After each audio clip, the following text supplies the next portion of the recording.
Hindi po dadalo ito pong si Sara Duterte, the president wannabe.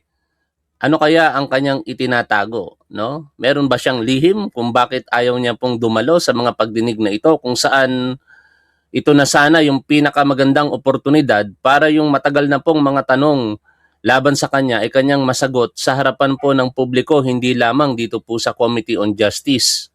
Alam niyo, napakasimple lang naman eh. Lalong-lalo na sa alegasyon po ng sabing hindi maipaliwanag na yaman, ang tanging magpapahiya sa katulad po natin na naniniwalang siya po ay merong ill-gotten wealth ay ang katotohanan sa pamamagitan po ng mga ebidensya tulad po ng bank records. Alam po ninyo, kung ako ang tatanungin ninyo o kung ako ang inaakusahan na meron pong tagong yaman at ito daw po ay nasa mga bangko ko, simple lang ang gagawin ko. O sige, magharap-harap tayo kung saan forum nyo gusto at bulat-latin ninyo sa harapan ko at sa harapan ng publiko ang aking mga bank records sapagkat wala akong tinatagong yaman. Pero ang tanong, bakit hindi po ito kayang gawin ni Sara Duterte? Bakit hindi niya magawa na harapin ang mga akusasyon laban sa kanya, sagutin ang mga ito, instead mukhang tutungo na naman po sila sa Korte Suprema at gagamitin ang mga teknikalidad. Alam niyo, ang teknikalidad o mga legal na kaparaanan, although hindi yan ipinagbabawal ng batas, pero hindi po yan sasagot sa mga katanungan ng mga nag-aakusa sa kanya. Hindi niya tayo mapapahiya sa pamamagitan ng mga teknikalidad. Maaaring manalo siya kung muli siyang kakampihan ng Korte Suprema katulad po nung nangyari nung nakaraang taon, kung saan yung kanilang petisyon ay kinatigan po ng Korte Suprema at dineklara na ang impeachment complaint laban sa kanya last February 5, 2025 ay unconstitutional for violation of her due process at saka yung kanyang karapatan sa speedy trial.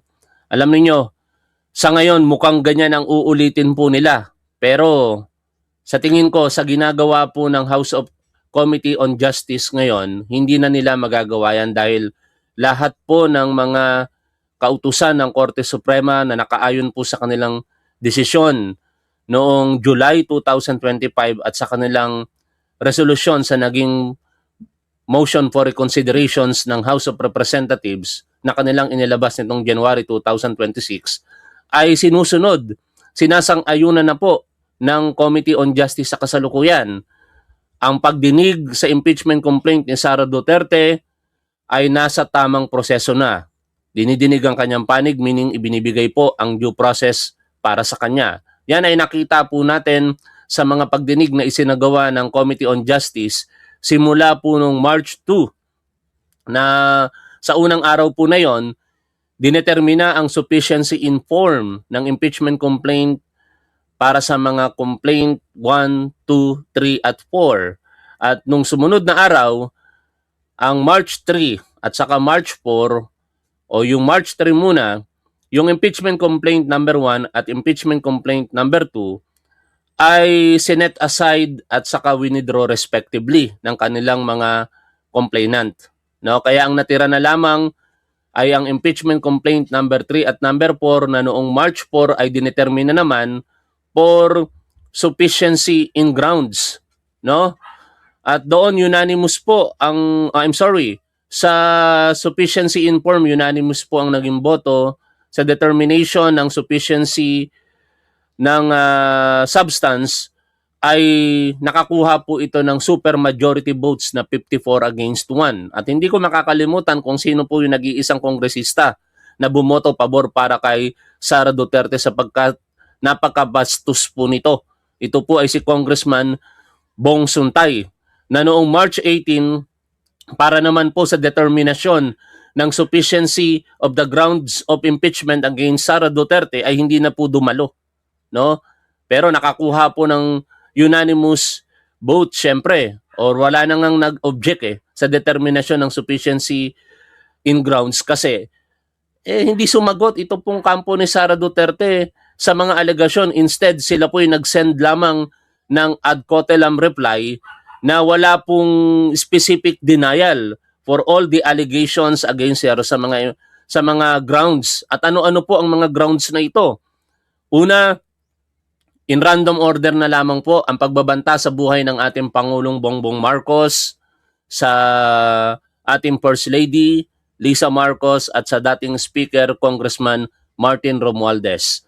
Ang hindi maipaliwanag na yaman, ang hindi pagsunod sa mga requirements po ng Statements of Assets, Liabilities, and Net Worth or SALN, ang panunuhol di umano at ang hindi tamang paggasta ng confidential funds. Yan po yung mga grounds na hindi po sinagot doon po sa ad coetelam reply. Instead, general denial yung ginawa nitong si Sara Duterte, and basic naman po yon. Na kapag ka general denial lang ginawa mo, syempre ang papanigan in the meantime, yung accusations ng mga complainant. At ngayong araw po na ito, March 25, magpapatuloy po ang pagdinig. At ito na po yung pagtingin sa mga ebidensya ng bawat panig. Sana, no? Kasi mukhang ang lalantad lamang ngayon sa Committee on Justice ay ang mga complainant, pero ito pong kampo ni Sara Duterte ay kumpirmado pong partikular si Sara Duterte hindi po dadalo. Ayon po sa balita kahapon ng ABS-CBN News, Attorney Michael Powa, one of Vice President Sara Duterte's lawyers, confirmed that Duterte will not attend the hearing on the impeachment complaints against her at the House of Representatives on Wednesday. Today po yan, March 25. Powa also told ABS-CBN News that the counsel for the Vice President submitted a letter to the House Committee on Justice on the matter in light of the constitutional objections raised therein. Kaya dito mga tol, nakikita na po natin na ang susunod na hakbang po ng kampo ni Sara Duterte ay ang Korte Suprema na naman. Talaga nga naman mga tol, paano po matatapos ang issue na ito kung patuloy pong iiwasan itong si Sara Duterte ang mga alegasyon, mga katanungan sa kanya sa pamamagitan po ng mga teknikalidad. Dito po sa video na ating pong re-reactionan, interview po ito sa Committee on Justice Chairwoman na si Jinky Luistro, ay malalaman po natin ano yung mga posibilidad na mangyayari mamaya. At the same time, sasabihin niya rin dito na kahit hindi po dumalo sa araw po na ito si Sara Duterte, patuloy po nila itong bibigyan ng paanyaya sa mga susunod na pagdinig ng Committee on Justice. At ito nga po ay mangyayari sa April 14, una ngayong araw po na ito, March 25. Ang susunod ay April 14, April 22, at saka April 29. Ang mga petsa po na yan ay inilaan para po sa proseso ng paghahain sana ng bawat panig ng kanilang mga kaukulang ebidensya. Pero hindi na po mangyayari yon sapagkat ito na nga po yung pinag-uusapan natin na balita. Si Sara Duterte ay hindi po dadalo sa araw po na ito. We do not know now kung magbabago pa po yan sa mga darating na pagdinig pa na binanggit po nating mga petsa. Pero katulad po nung sinumbit natin kanina, patuloy po siyang padadalhan ng invitation ng Committee on Justice. At ngayon, pakinggan na po natin ito pong naging interview kay Congresswoman Luistro. At ito po ay naka-upload sa ANC YouTube channel. Una pong katanungan sa kanya dito, has the draft of the ground rules for the impeachment hearing tomorrow, March 25, been finalized? Pakinggan, panoorin po natin ito at reaksyonan natin mga tol. It's a work in progress, no? And the same is just an amplification of the rules of impeachment, which we have been observing since day one of our impeachment proceeding, no? So basically, ito na rin yung binasa ni Kong Bel Zamora on our first day. Tapos, ina-amplify lang natin the other rules which are incorporated in the rules of impeachment, no? Just to make sure that we will have a fair and organized impeachment proceeding. Yan makasingit lamang ako at ipapaalala ko lamang po sa inyo na kung kayo po'y hindi Duterte supporter, wag niyo po sanang kalilimutang mag-like at i-share niyo na rin po sana ito pong ating live streaming. Ang shoutout po natin ay mamaya sa pagtatapos po ng ating talakayan, kaya manatili lamang po kayo kung gusto nyo pong ma-shoutout. Patuloy po tayong makinig kay Congresswoman Jinky Luistro. With respect, of course, to be specific to this hearing proper. I emphasize lang doon that the deliberation has to be exclusive for the members of the Justice Committee, no? Kasi naalala mo, our proceeding on the determination of form, substance, and grounds, these are exclusive for the justice members, no? This time around, invited na on the hearing proper ang respondent, ang complainant, and perhaps eventually, even the witnesses. And we have to anticipate na itong parties na ito, assisted ng lawyers, no? We just need to emphasize na for purposes of our hearing proper, the direct examination and the cross-examination are exclusive for the justice members, no? At kagaya ng nasabi ko before, if ever the lawyers will be allowed to Ito yata kinakatakutan ni Sara Duterte, yung siya lamang ang magsalita. Opinion ko lang naman yan mga tol. Kasi dito, katulad po nung nadinig natin na pagpapaliwanag ni Congresswoman Luistro, hindi po pahihintulutan ang sinumang abogado na mag-participate sa direct and cross-examination sa level po ng Committee on Justice, kung hindi ang mga House member lamang. Pagka wala pong tulong ng abogado, baka magkaroon kasi tayo ng itok-itok version 2.0. Opinion ko lang yan mga tol. Tuloy po tayo sa pakikinig po dito. participate, the same are limited to assisting their respective clients, no? So basically the same, except in-emphasize natin ito. Ito, may panibagong katanungan dito mga tol ha. Basahin po natin. Ayon po dito, has there been any indication from Vice President Sara Duterte's camp on whether they will attend the impeachment hearing tomorrow? Nasagot na po yan kanina, pero pakinggan pa rin natin ang tinig at ang sinasabi po dito nitong si Congresswoman Luistro. And have you felt any external pressure as chairperson of the House Committee on Justice? Kasi may mga chismoso na nagpapakalat po ng impormasyon na pine-pressure daw po ito pong si Congresswoman Luistro para po siguro yung mga nakikita nilang against sa kanila sabihin, at yung mga pumapabor kay Sara Duterte ay i-amplify naman po nila. Pero siyempre ang nakikita po natin sa nangyayari sa Committee on Justice, more on kung ano yung tamang proseso. At alam naman natin yung tamang proseso na yan ay mukhang against po kay Sara Duterte. Kaya ginagawan po nila ng pag-spin ngayon yung narrative at palalabasin na may kinakatigan itong si Congressman Luistro. Pero nakita din naman natin sa mga nakaraang pagdinig na napaka-fair po niya sa lahat ng pagkakataon. Ang tanging nag-iisip lamang na hindi po fair ito pong si Congresswoman Luistro, yung mga hindi po nanonood ng hearing.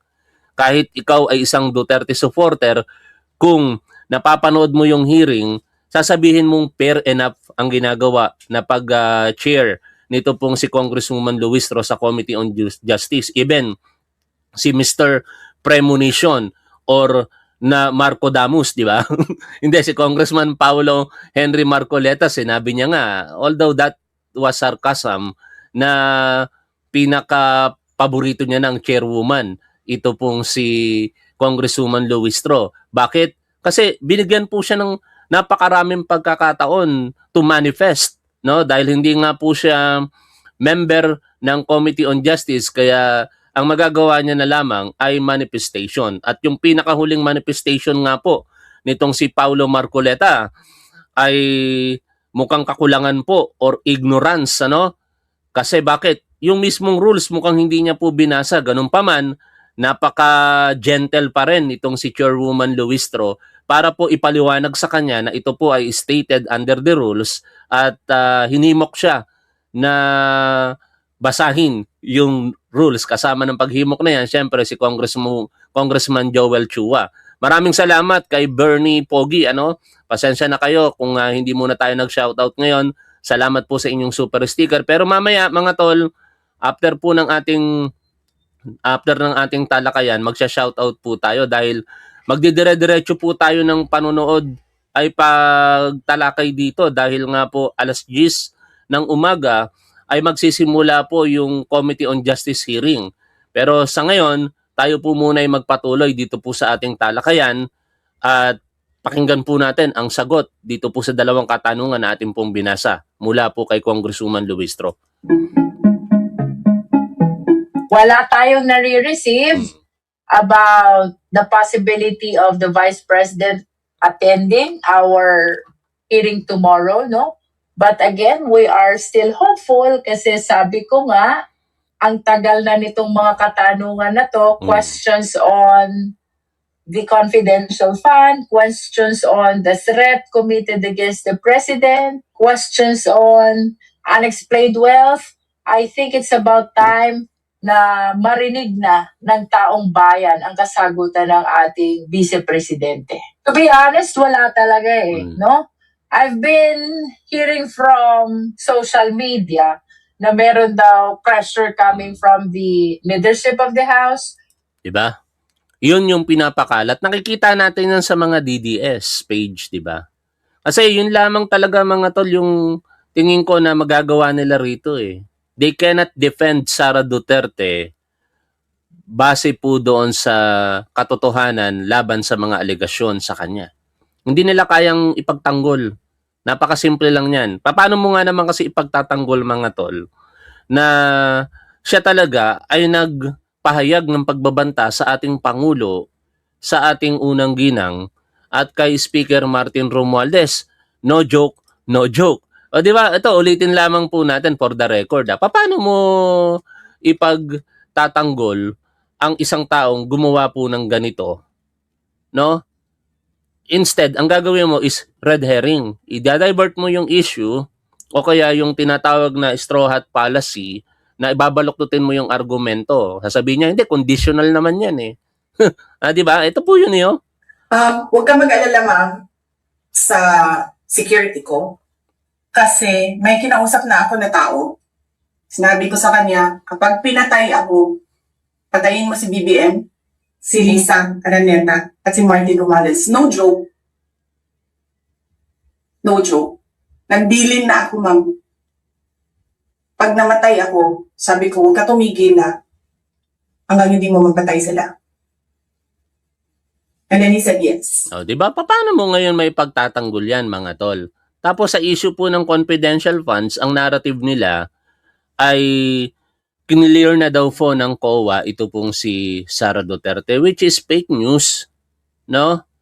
Bakit po fake news? Mismong kampo po ni Sara Duterte sa pamamagitan ng kanilang mga abogado ay umamin na hindi pa po cleared ng COA ito pong confidential funds ni Sara Duterte.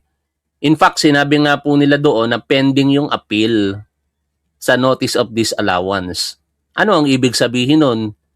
Hindi pa nadidesisyonan with finality yung notice of disallowance kay Sara Duterte. Kaya do not claim na meron pong clearance na mula po sa COA ang CF nitong si Sara Duterte. Pagdating naman po sa usaping hindi maipaliwanag na yaman, paano mo ipagtatanggol kung ang mga akusasyon ay sinasabing nakikita ito sa mga bangko? Sasabihin mo lamang, hindi, protected yan ng karapatan niya sa bank secrecy. Ito na nga po yung exceptions. Tapos, nung dadaanin na sa exceptions to the rule, dahil nga po ito ay impeachment proceedings na, sasabihin naman ng mga sumusuporta sa kanya, hindi, wala yung tinatago si Sara Duterte. Pero hindi nila kayang sabihin na umayon na buksan ang bank accounts ni Sara Duterte. Di ba napakasimple lamang? Tama nga po si Fiscal EJ mga tol sa kanyang sinasabi. Di ba? Yan po ay ating nireaksyonan. Puntahan po natin yung post ni Fiscal EJ tungkol po dyan. Sabi po ni Fiscal EJ, yan, let's remove the legalities for a second, real talk lang. Come to think of it, kung ako ang inaakusahan na may bilyon-bilyon na ill-gotten wealth, eto wag na natin daanin sa teknikalidad, no? Yung logical thing to do. come to think of it, kung ako ang inaakusahan na may billion-billion na ill-gotten wealth, I wouldn't even think twice. I'd open my bank records immediately. Tapusin na agad ang usapan. Let the truth speak for itself at mapahiya ang mga nag-aakusa. Yun po ang magpapahiya sa atin, mga tol, sa totoo lang eh. Kasi kung wala ka talagang tinatago, transparency is your strongest weapon at something you fight against. Kaya 100% sang-ayon ako dito, mga tol, no? Kung ikaw ay inaakusahan ng napakalaking halaga ng ill-gotten wealth at alam mong wala kang itinatago, pinakamabilis na paraan para matapos ang usapan ay transparency. Minsan hindi na kailangan ng mahabang paliwanag, dokumento at records na mismo ang magsasalita. Pero bakit hindi kayang gawin ni Sara Duterte? Kayo na po ang humusga, no? Ngayon, dahil nga po, yan yung mga katanungan na hindi nila kayang sagutin at para po ma-divert ang issue, gumagawa po sila ng mga narrative sa social media katulad po nung sinasabi na pinipressure daw po itong si Congresswoman Luistro, which is, I believe, 100% hindi po yun totoo, no? Fair enough ang kanyang pag-chair sa Committee on Justice, na-witness po natin yan at even ang mga Duterte supporter na tumutok sa hearing, na-witness din po yan. Meron ding mga representations coming from the Duterte camp, but in either party, wala tayong nararamdaman, naririnig o na-experience na pressure about this impeachment proceeding. It is because of various discussions over the social media, no? In either party, ibig sabihin, ang mga maiingay lang yung mga supporter ni Sara Duterte. Ito sinasabi ni Congresswoman Jinky Luistro eh. Walang pressure mula sa complainant, wala sa administrasyon, wala ding pressure mula po sa kampo ni Sara Duterte. Yung mga nasa circle talaga ni Sara Duterte except yung mga Duterte supporter sa social media. Yun po yung mga maiingay talaga sa ngayon. Na may pressure nga coming from the administration, tapos meron big representation coming from the Vice President's camp, no? At ito naman, apparently, ay nagsisirculate din itong mga ganitong kwentuhan among the members of... Alas 10 po ng umaga, ngayon ang hearing, tayo po'y nag-aantay, 1 oras at 20 o 1 oras at 15 minuto ang inaantay pa po natin bago magsimula ang hearing sa Committee on Justice. The House, but about hearing personally, things like this, wala talaga. So, it is me as chairperson of the Justice Committee just trying to make sure that things are clear about my colleagues, that I was saying na we owe our fidelity to the sovereign Filipino people. We do not owe it to the president, to the vice president. Neither do we owe it to any religious group. Totoo naman. Because ang ating sinusundan dito ay ang mandato ng Constitution, at ang Constitution naman ito ay, this is a representation of the sovereign Filipino people, no? So it's just my way of reacting to the circulating information, although the same is not verified, just to make sure that the members of the House are aware about their mandate coming from the sovereign Filipino people. No, we need to be impartial, we need to be independent, we need to be very honest in hearing this impeachment complaint, because at the end of the day, this is the fidelity that we owe to the sovereign Filipino people. This is our challenge, no? Kasi recess nga most of the House members went back to their respective districts, no? Pero we have a continuing appeal to our colleagues na sana mag-participate sila in the hearings tomorrow and in the succeeding hearings. So, ngayon po yan, napakahalaga po kasi nito, mga tol, no? Na sa kabila po ng recess ng House of Representatives, ito po sana yung panahon ng mga kongresista para po tutukan na yung kanilang mga constituents, lalong-lalo na ngayon, nasa gitna po tayo ng pagsubok dahil po sa crisis dyan po sa Middle East. Sa katunayan, ng ating Pangulong Bongbong Marcos, yesterday ay idineklara na po ang State of National Energy emergency crisis. Ano? Meaning, ito po ay paghahanda ng ating gobyerno. Ma-segue lamang muna natin. Ano? Kasi ganito po kahalaga yung dalawang sitwasyon. Una, ang paghahanap po ng pananagutan sa mga taong gobyerno na maaaring lumabag po sa batas o hindi po gumawa ng maayos sa pamamagitan po ng kanilang pagtupad ng tungkulin. Kaya sa pagkakataong ito, hindi dapat pabayaan po yun ng Kongreso. Sa kabilang banda, hindi rin dapat pabayaan ng Kongreso yung kinakaharap po na problema ng bansa po natin sa kasalukuyan. And by declaring ng state of national energy emergency, ay tama ba yung pagkakaano ko ng termino? Tingnan niya natin kay Attorney Reyes Del Rosario kasi may reaction po siya rito at basahin po natin, no? Ito po, basahin natin sandali lamang Yan. PBBM declares a state of national energy emergency. Oh. Ano po ba ang sitwasyon na kinakaharap po natin ngayon? Bukod pa po dito sa pinag-uusapan po natin ng impeachment, parehas po dapat itong tinututukan ng ating mga taong gobyerno. Dahil sa ongoing conflict sa Middle East, naapektuhan ng global oil supply. Resulta, tumataas ang presyo ng langis at nagiging unstable ang supply chain. Bilang isang bansang heavily dependent sa imported fuel, Pilipinas ang isa sa pinaka-apektado. Kaya nagdeklara si President Bongbong Marcos ng State of National Energy Emergency para ma-manage agad ang risk sa energy supply at presyo. So what does this actually mean? Ano po ang ibig sabihin nito? Una, mas mabilis ang government response. The declaration allows the government to procure fuel faster, even allowing advance payments kung kinakailangan, para masigurong may sapat na supply ang bansa. Hindi na dadaan sa usual long processes. Speed is key during crisis like this. Pangalawa, priority ang essential goods at services. A special committee has been formed to ensure tuloy-tuloy ang supply at distribution ng fuel, pati na rin ng pagkain, gamot at iba pang essentials. Ibig sabihin, hindi lang fuel ang tinitingnan, kundi buong economic chain. Pangatlo, posibleng may intervention at sa fuel pricing at usage. We've already seen measures like fuel subsidies, possible tax adjustments at kahit temporary use of alternative fuel types para lang masigurong may supply. These are short-term solutions para makusyon ang epekto sa publiko. Pang-apat, preparation for worst-case scenarios. The country currently has around 45 days of fuel supply, kaya nag-iipon na ng additional reserves ang gobyerno. This is not panic, this is preparation.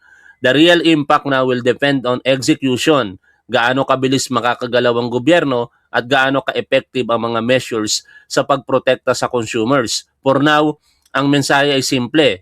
The situation is serious and the government is preparing for it. Ngayon, ano ang relation nito sa Congress? May mga pagkakataon na kinakailangan nilang mag-convene for special session para po suportahan ng ehekutibo at ginawa na po yan ng Senado. Kahapon, they had a hearing called Protect Committee, no? Unfortunately, most of the senators there berated the current government officials kasi sa tingin nila, pagkakataon nila para makaganti. Like for example, itong si Senator Loren Legarda. We all know for the fact na nag-grandstanding siya yesterday. Ang nakikita natin doon, parang tinake opportunity niya na pagalitan yung nagpena sa kanyang anak na si Leandro Lebiste, ang sekretary po ng DOE. Alam niyo, instead sana na magsisihan ngayon, gumawa ng paraan ang taong gobyerno, no? Kung sisihan ang mangyayari, aba, dapat sisihin yung anak niya. Dahil kung sumunod lamang sa itinatakda ng batas yung kanyang anak by acquiring the franchise and fulfilling yung promises na kanyang kinuha noong panahon na yon, ginawa noong panahon na yon, sana kahit paano makakatulong sa kasalukuyan yung kumpanya niya o yung pagpo-provide niya ng renewable energy. Kaso lang hindi niya na-fulfill yun eh.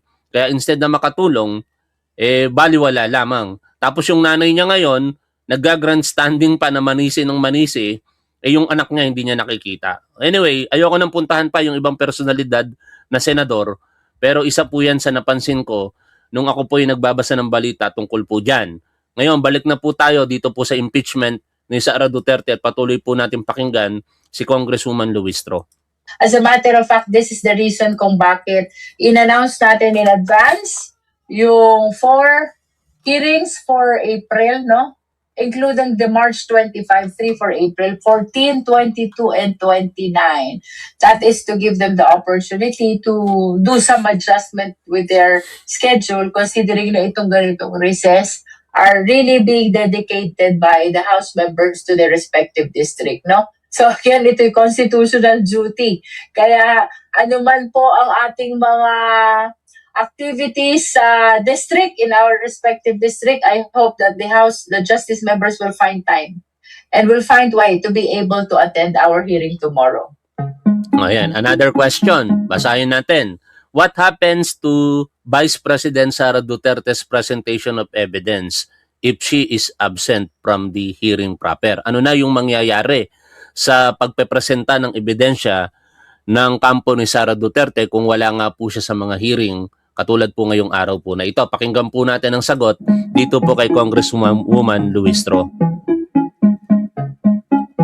I have discussed this before, no?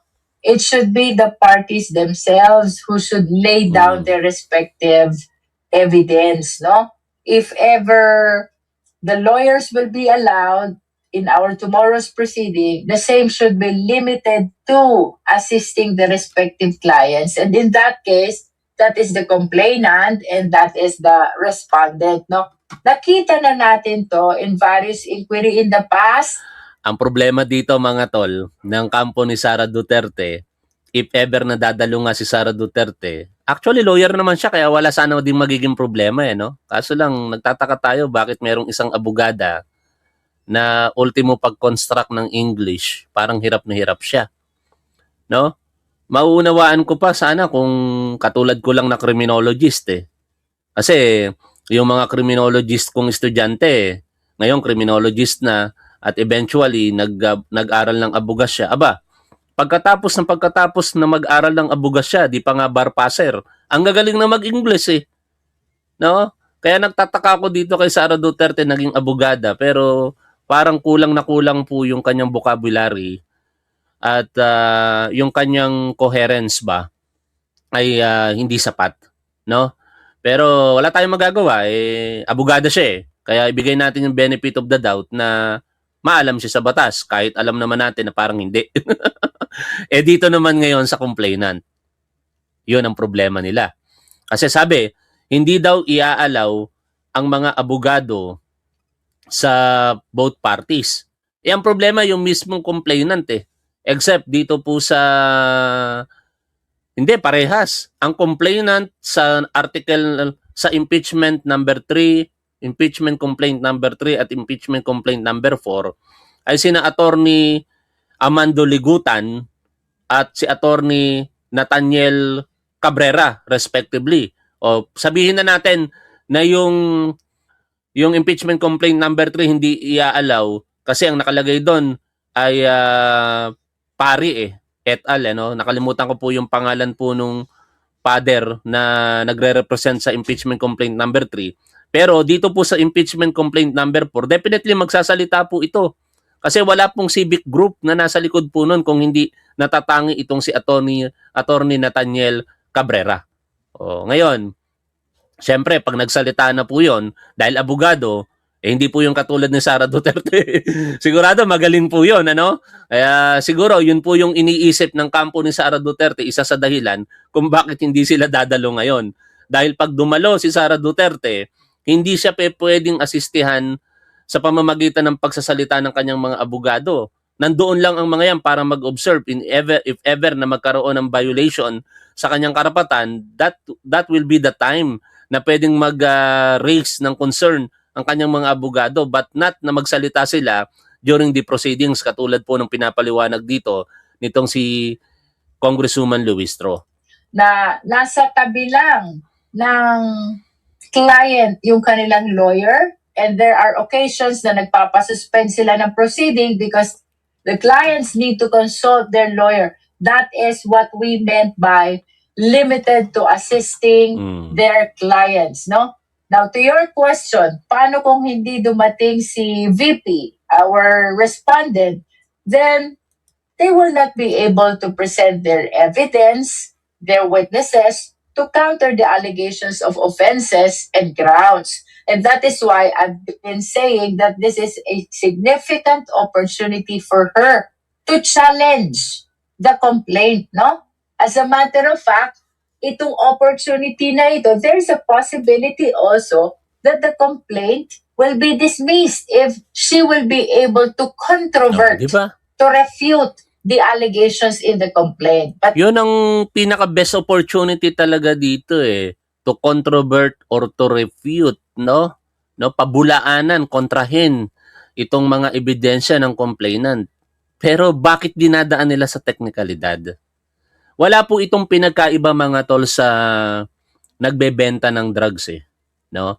Napakarami naming mga experience, lalong-lalo na nung pulis po ako at ako po yung naging arresting officer, eventually testigo sa korte, na hindi nila dinideny na merong nangyayaring bentahan o nangyaring bentahan.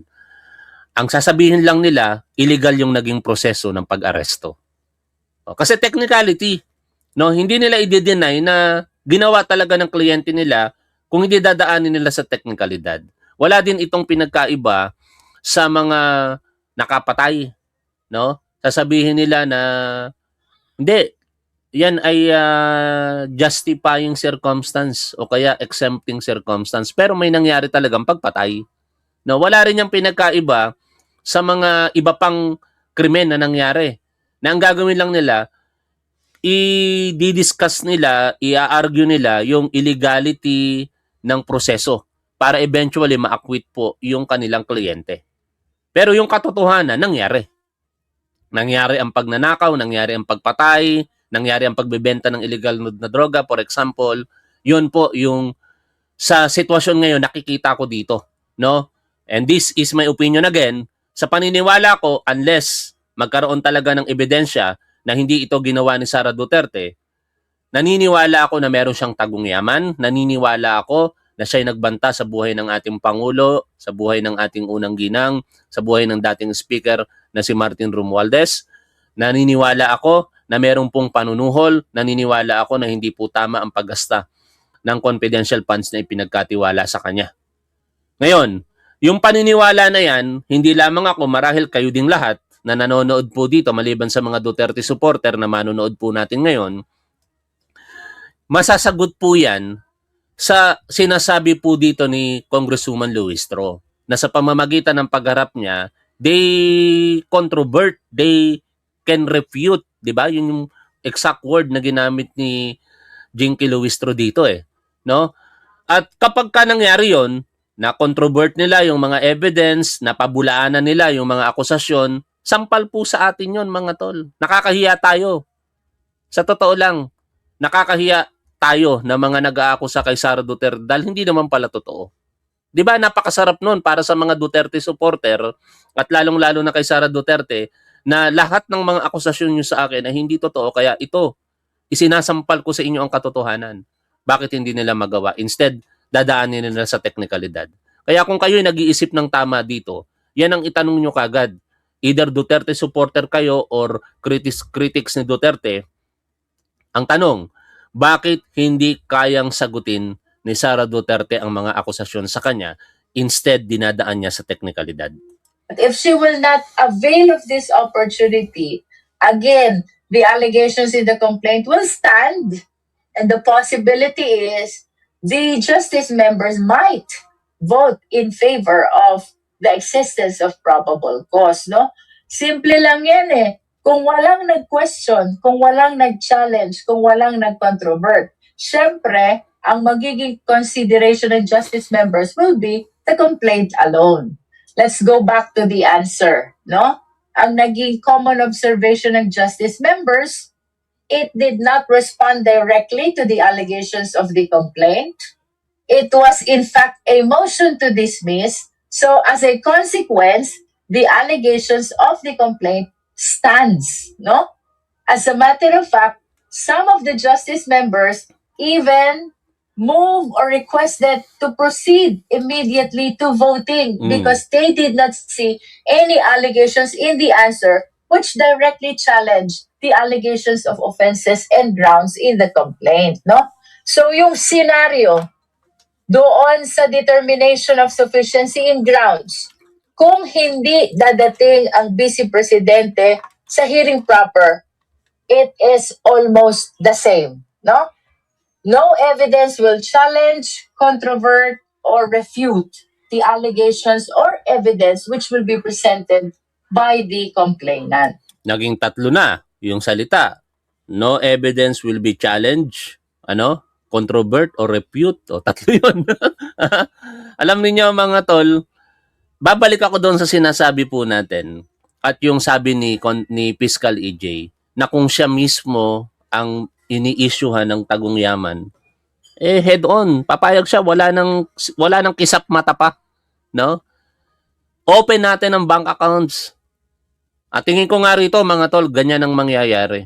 Magkakaroon ng motion sa parte ng complainant para po mag-issue ng subpoena ito pong committee sa mga institusyon na may kaugnayan sa sinasabing yaman ni Sara Duterte.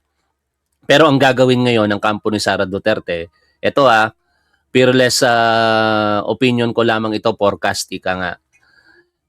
Ko-questionin na nila ito sa Korte Suprema. That will be the time now when a motion ay i-move na ng isa sa mga members ng committee sa pamamagitan po ng motion na yan, maaaring mabuksan ang mga bank accounts, itatry na po ng kampo ni Sara Duterte na pigilan ito. No? Kasi the moment na yan ay hindi nila mapigilan, malalantad na.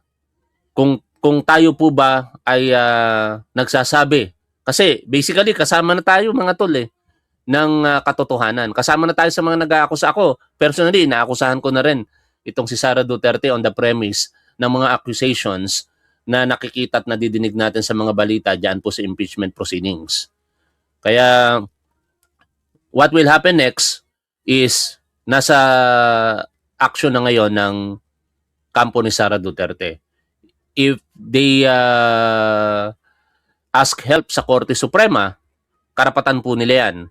Pero ang tanong, papanig kaya ang Korte Suprema sa kanila sa pagkakataong ito? Ako, malakas ang paniniwala ko na sa punto partikular ng pag-i-issue ng TRO, kasi yun lamang yung paraan no? Mag-issue ng TRO ang Korte Suprema dito para either itigil yung proseso na ginagawa ng Committee on Justice o kaya i-TRO yung subpoena para hindi mag-release ng bank records or financial statements ang anumang institusyon na may kaugnayan dito. Sa pagkakataon na yun, pag hindi nila nagawa, lalantad na lahat ng mga malalaman po ng publiko. At dalawa lang po yun, either totoo o hindi totoo, ito pong mga alegasyon kay Sara Duterte. No? And it will be, should I say, to the disadvantage of the Vice President, no? Sayang yung opportunity na pwede niya sanang i-question ang ebidensyang ilalatag ng complainant. That will be a matter which we will be soliciting the consensus of the justice members, no? It needs to be presented kasi how are we going to understand if this evidence will just be sent, no? How would we know? Para saan bang offense or ground are this evidence being submitted, no? Para saan ba itong specific document na ito? Does this refute or challenge the first, the second, the third, and the fourth ground? How are we supposed to understand that, no? So, but then again, we will be soliciting the consensus of the justice members. After all, let's remember that the Justice Committee is a collegial body. The chair cannot decide alone. Few members cannot decide alone. The decision must always come from the majority of the members. Actually, hanggat hindi natatapos Singit tayo, may nakita akong tanong. Sabi niya, good AM top 1, if ever po at lumapit sa SC ulit si Sara, maging patas kaya ang Supreme Court? Just asking, sabi ni Iris Bato. Hindi ko po yan masasagot ng direkta. Opinion ko lamang po, ano?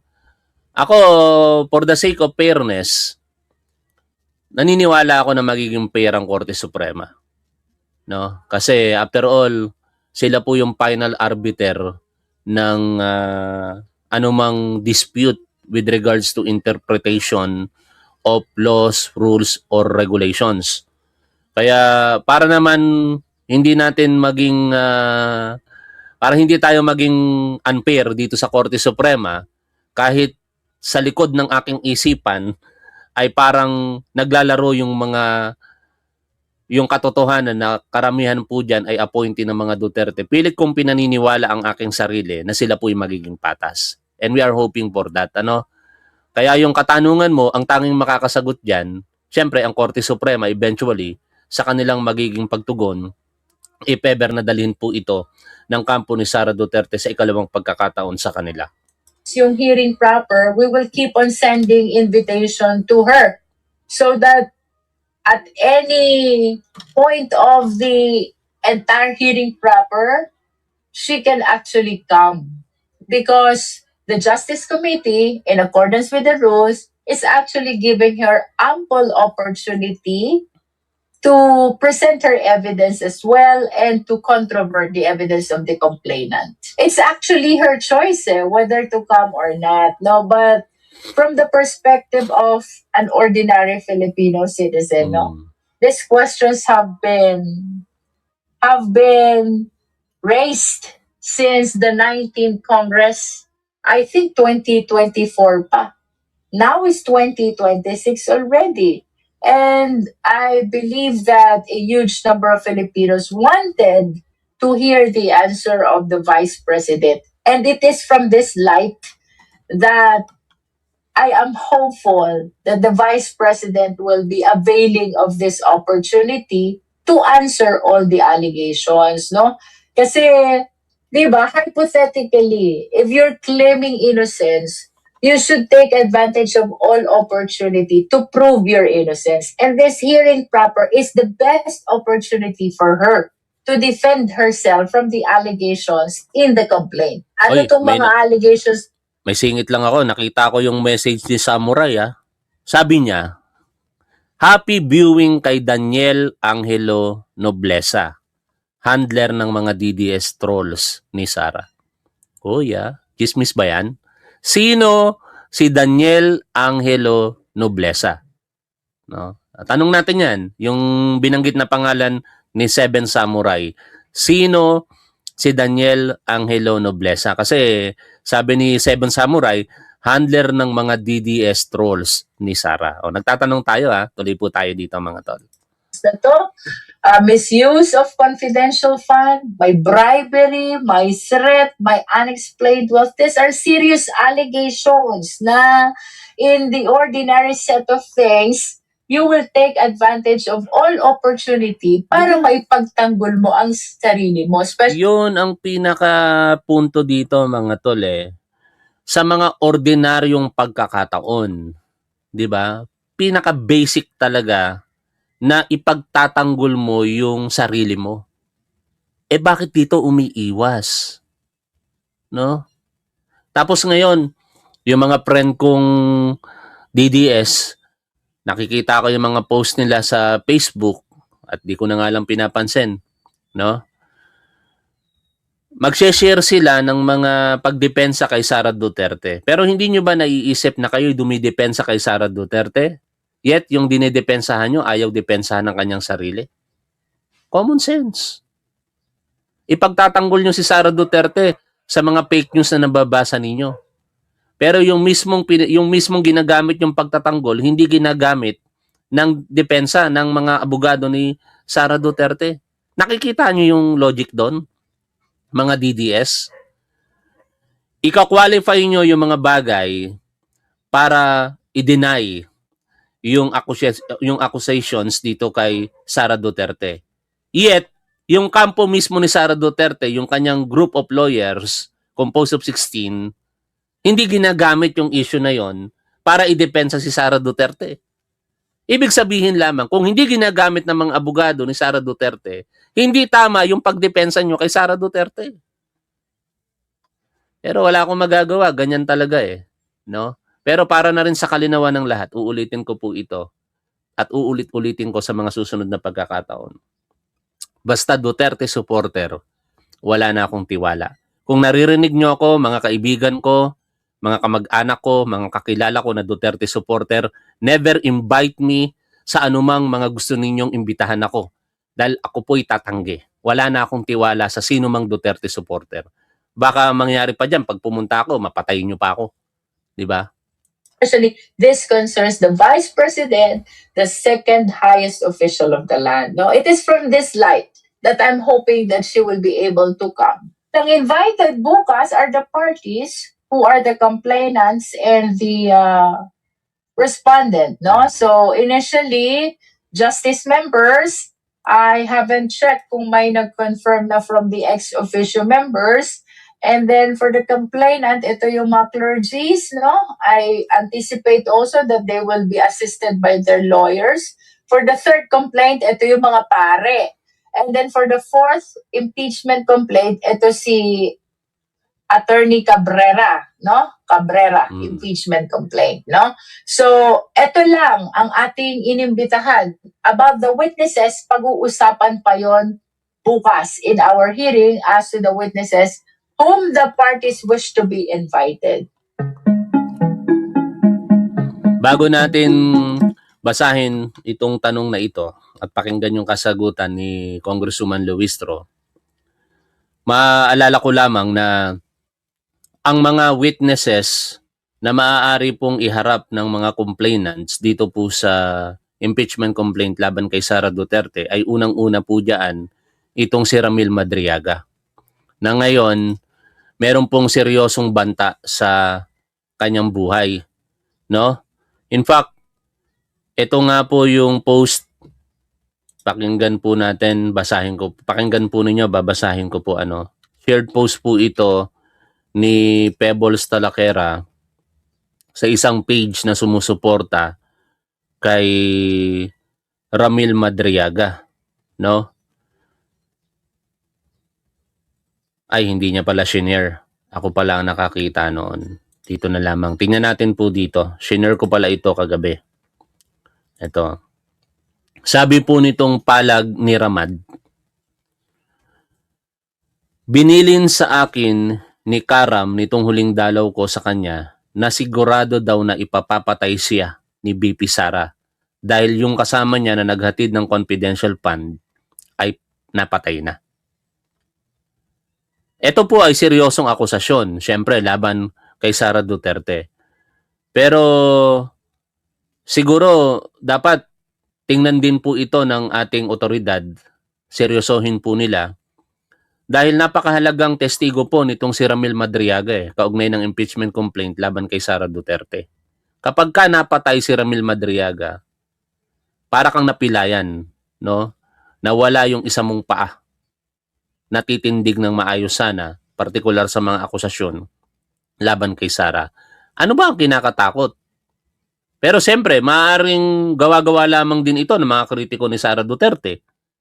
Yet, dapat seryosohin pa rin ang ating otoridad. At nagpapasalamat tayo sapagkat ang ating National Bureau of Investigation, nang lumabas po yung unang issue ng threat sa buhay nitong si Ramil Madriaga, kung di ako nagkakamali, March 3 po ito nangyari sa annex po ng Manila City Jail na matatagpuan dyan po sa Camp Bagong Diwa, Bikutan, Taguig City, ay umaktok agad sila.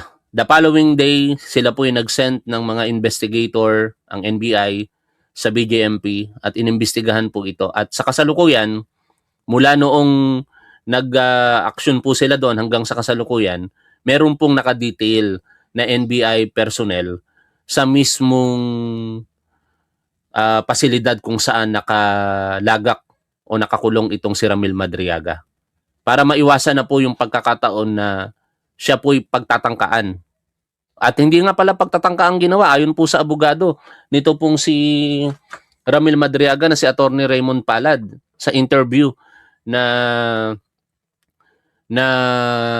ginawa sa kanya nitong si Attorney Trixie Cruz Angeles I'm sorry, hindi na po threat, kung hindi pagtatangka, no? Yun po yung nilinaw nitong si Attorney Raymond Palad. Wala na pong pagbabanta kung hindi pagtatangka na, tinake action na kagad ng nagbabanta yung kanyang pagbabanta dito sa buhay ni Ramil Madriaga. Paanong nangyari? Ang kwento kasi ay nagpanggap na basketballista, nakasuot po ng basketball uniform yung nagtangka sa buhay ni Ramil Madriaga.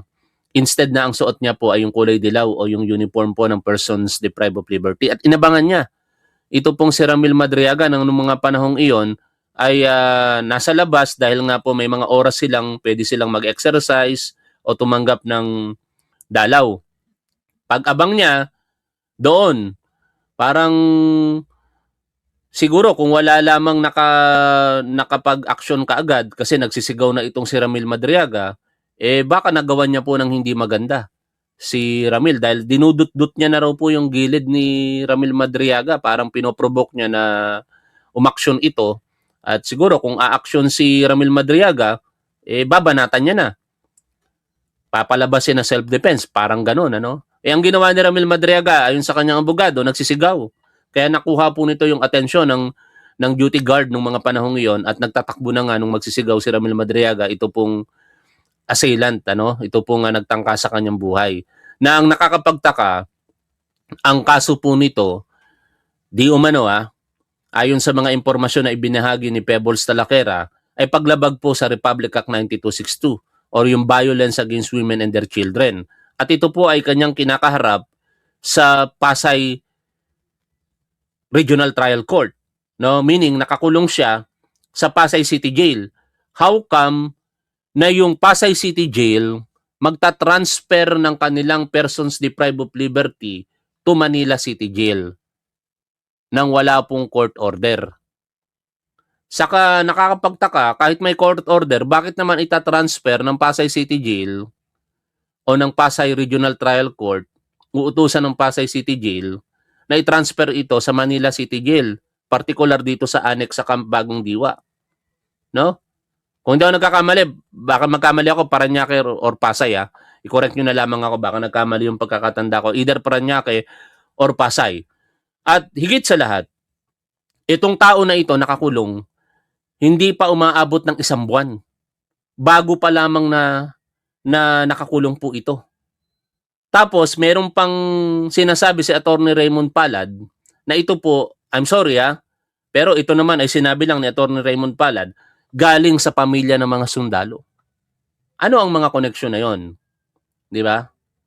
Anyway, yan po ang isang concern na dapat tutukan dahil ito pong si Ramil Madriaga, isa po sa mga pinaniniwalaan natin ngayon na pangunahing testigo laban kay Sara Duterte. Nagpahayag din na po ng kanyang intensyon si dating Senador Antonio Trillanes na siya po ay magiging testigo laban kay Sara Duterte kaugnay po ng hindi maipaliwanag na yaman nitong si Sara Duterte. At mukhang ang tinutukoy ni dating Senador Trillanes doon, yung kanyang mga nakuha ng impormasyon na simula po nung 2006 hanggang 2012